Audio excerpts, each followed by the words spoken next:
Hola, soy Humberto Fasanella, médico especialista en disautonomía y mi función en Panamá es ser asesor internacional en esta condición.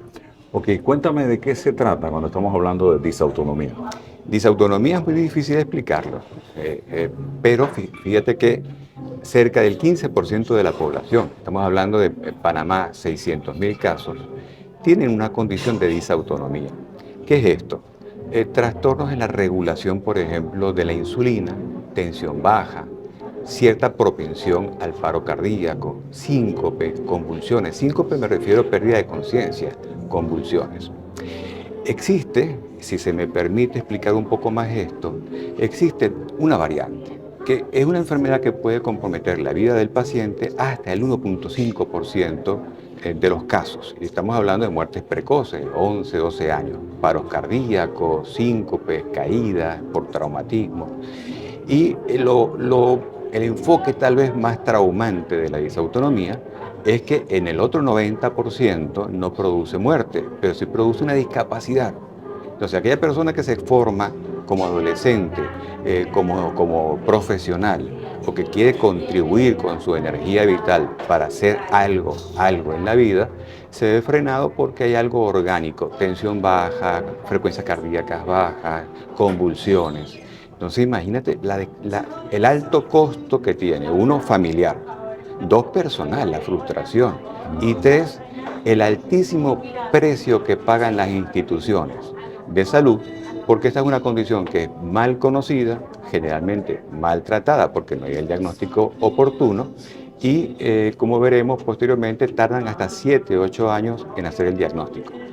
No solamente es hacer el diagnóstico, es después qué podemos hacer.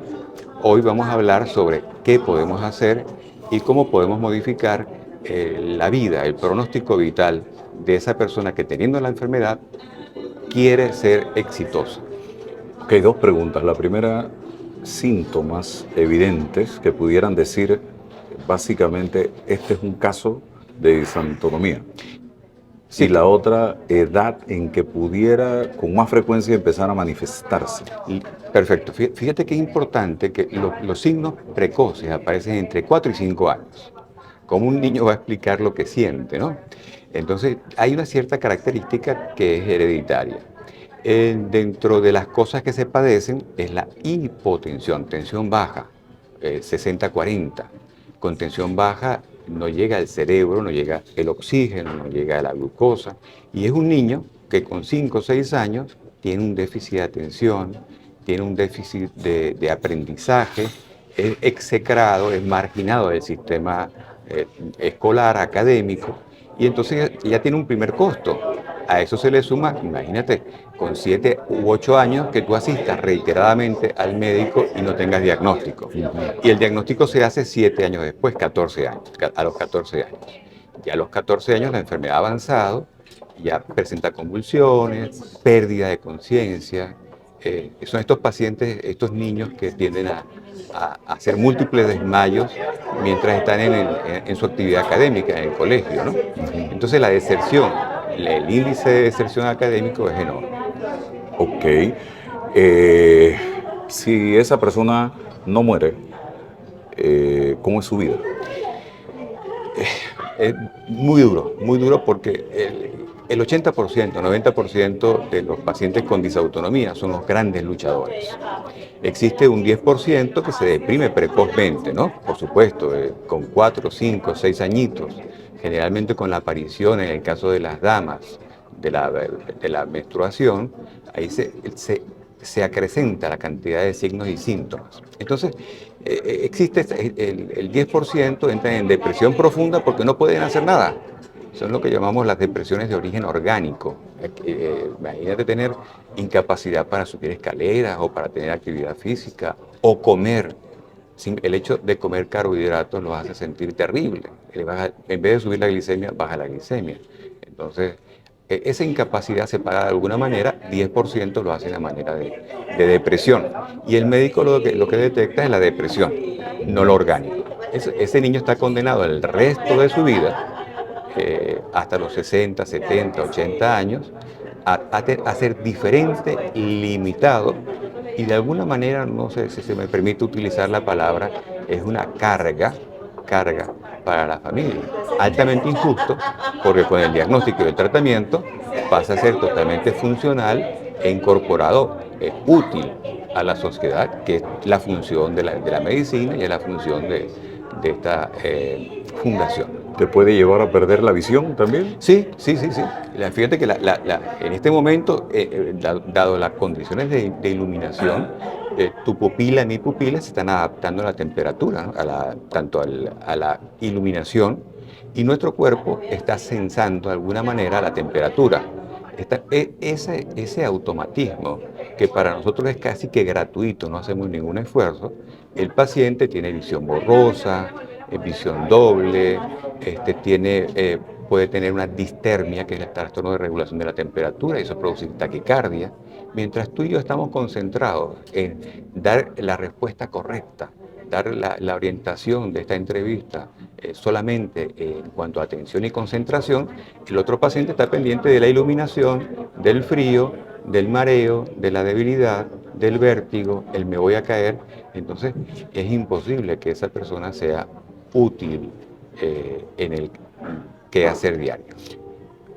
¿Hay medicamentos para controlar o para curar este diagnóstico? Sí, si me permite, el Panamá, lo podemos decir con muchísimo orgullo, tiene un marco legal, que aunque es perfectible, está ausente en el resto de los países de América Latina. Inclusive hablando de países del primer mundo, me refiero a Estados Unidos, Europa, no existe ese marco legal. Entonces, ya Panamá tiene eso. Panamá tiene una población que no es diferente a la mundial, 15%, y en Panamá se han diseñado a través de la universidad, en su momento oportuno, se diseñaron estrategias terapéuticas únicas en Panamá, y el pronóstico del paciente con disautonomía en Panamá es mucho mejor que en otros países. Por eso que Panamá se ha convertido en centro de referencia mundial. Recibimos pacientes de todo el hemisferio occidental, de América, inclusive Europa. Y a nivel de la salud pública, ¿cómo andamos en este tema? Bueno, hay mucho interés, pero hace falta multiplicar el mensaje. Hemos participado, por ejemplo, en las campañas de vacunación, hemos sido escuchados por múltiples autoridades, desde Senadi, la jefatura de enfermería, Miscopete. El Ministerio de Salud está abierto a escuchar. El problema es que, como esta es una enfermedad que en teoría afecta a 1 de cada 4.000 personas, y se desconoce que el 15%, es decir, el 15 de cada 100 lo padece, entonces los recursos van dirigidos, y es lógico, a los accidentes de tránsito, enfermedades oncológicas, cardiovasculares. Sin embargo, cuando hablamos ya no de letalidad, mortalidad, sino de discapacidad, valdría la pena invertir más en prevención, en una condición que sí se puede modificar, y en Panamá lo estamos haciendo, e incluirla dentro de estos grandes planes de salud. ¿La alimentación es fundamental aquí? Impresionante, fundamental. ¿Cómo debe alimentarse una persona con este tema? Claro, no existe una nutrición, una dieta específica, ¿no? El médico especialista debe evaluar la correcta. Pero así, a grosso modo, existe una condición, que es que el carbohidrato, el azúcar, la patata, los tubérculos, las pastas, el arroz, cuando tú y yo lo consumimos, la respuesta normal es que suba la glicemia. ¿Eso para qué es? Para que se deposite en nuestro cuerpo, en el músculo, y para que tengamos atención, concentración, memoria, las funciones cognitivas o de conocimiento que son superiores. Sin embargo, el paciente con disautonomía, alguno de ellos, un buen número de ellos, hace hipoglicemia. Entonces están comiendo el carbohidrato, ya lo he mencionado, y resulta que tienen una glicemia de 40, lo normal es de 70 a 110. Y en todos los libros se menciona que 40 es un valor, 40 miligramos por decilitro, es un valor para llevar al paciente a terapia intensiva. Y estos pacientes están desde los 4 o 5 años luchando con esos 40 miligramos por decilitro, existe el desconocimiento del médico, los califica como trastorno de aprendizaje, como déficit de cognitivo, de problemas conductuales tipo depresivo. Entonces están luchando con una condición que si tú corriges lo orgánico, esos 40 miligramos, puedes mejorar muchísimo el pronóstico del paciente. Cierro, doctor, ¿y el tratamiento es de qué tipo y si es de por vida? Sí, disautonomía es una condición que no se cura, Ok. no se cura, es de por vida. Sin embargo, por ejemplo, aquí en Panamá, vamos a hablar de nuestra experiencia porque la experiencia de Panamá es valiosa, ¿no? Cerca de más de 350 pacientes que cerramos el cohorte, lo cerramos hace 6 meses atrás. De esos 300 pacientes, 150 se han incorporado sin tratamiento posterior, es decir, mantenimiento, a su vida diaria. Ocasionalmente hacen una crisis, ocasionalmente tienen que ir al médico. El problema es que el especialista de disautonomía que puede hacer el diagnóstico in situ con muy pocas pruebas no existe. Entonces, otra vez al cardiólogo, al neumólogo, al endocrino, y resulta que lo que se indica como tratamiento puede estar contraindicado. Por ejemplo, un paciente que haga algo de rinitis o de asma y le indican un medicamento, ese medicamento puede producirle síncope. O un paciente, imagínate el clima de Panamá con la humedad, hay mucho trastorno respiratorio. Entonces, hay el hipertenso que le mandan algún tipo de medicamento, por ejemplo, beta bloqueante, baja la tensión, produce espasmo bronquial y eso empeora el paciente. Muchas veces, disautonomía, lo que se requiere no es tratar la disautonomía, sino retirar lo que le sobra. Y para saber reconocer qué es lo que le sobra, hace falta conocer lo que es disautonomía. Muchas gracias, doctor. Interesante. Un placer, gracias a ti por esta oportunidad, porque hace falta multiplicar el mensaje y creo que esta es la vía correcta. Así que gracias por esta entrevista.